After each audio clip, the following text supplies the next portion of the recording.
Hello, I'm Natalie Tan, and I run wholesale distribution in Southeast Asia for abrdn. I'm here with Josh Ditz, who manages our abrdn CCAF1 Global Dynamic Dividend Fund. Today, we will explore why investors might use equity markets to provide income for portfolios. Josh, US growth remains resilient, and most analysts expect interest rates to be higher for longer. What do investors need to think about as they look ahead? Yes, US growth has been resilient, but economists are talking more and more about a soft landing for the US. Despite high energy prices, elevated interest rates, and geopolitical instability, the macro data continues to be very strong. Now, inflation is starting to recede, suggesting rates are at or near their peak. But none of this is happening quickly. And with rates forecast to be higher for longer, we see a possible US recession on the horizon. But we think it'll be potentially a shallow one. The S&P 500 has continued to rise, with growth outperforming value.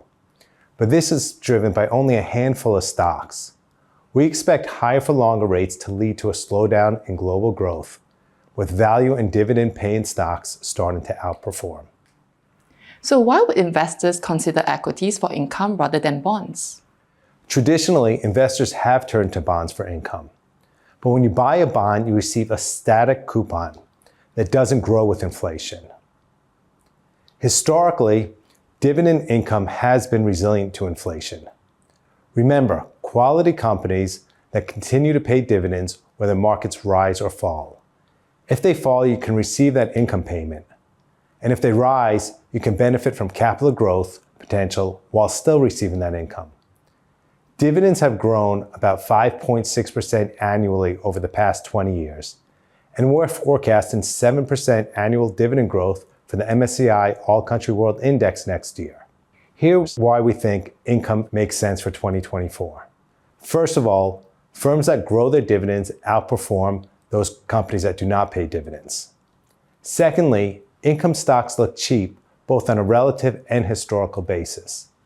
And finally, companies tend to raise their dividends, which may offset the impact of inflation. If investing in equities for income can help diversify portfolio, what is it that abrdn can offer that's different? We think what we offer is really quite unique, with a two-tiered approach to seek both premium yield and capital growth opportunities. We buy companies that we think can grow their dividends, and unlike many peers, we do not use derivatives to help generate that income. We analyze companies' fundamentals to find the best dividend payers and actively manage a portfolio of 80 to 100 stocks. This makes up about 95% of our portfolio. Additionally, we rotate into dividend and special dividend events to enhance that yield. We buy into these stocks to capture their dividends prior to the X date and sell them afterwards. These tactical trades account for up to 5% of our portfolio. Unlike our peers who focus on high dividend sectors, we diversify across sectors and countries and are style agnostic when it comes to value or growth. That gives us more scope to invest in businesses offering attractive total returns over the long term. We look to understand that companies' competitive positioning and ability to sustain and grow those dividends. We have over 120 equity investment professionals in 12 markets globally and have managed our dynamic dividend strategy in the United States for over 10 years. We test our ideas through team review and embed environmental, social, and governance analysis throughout. Thanks, Josh.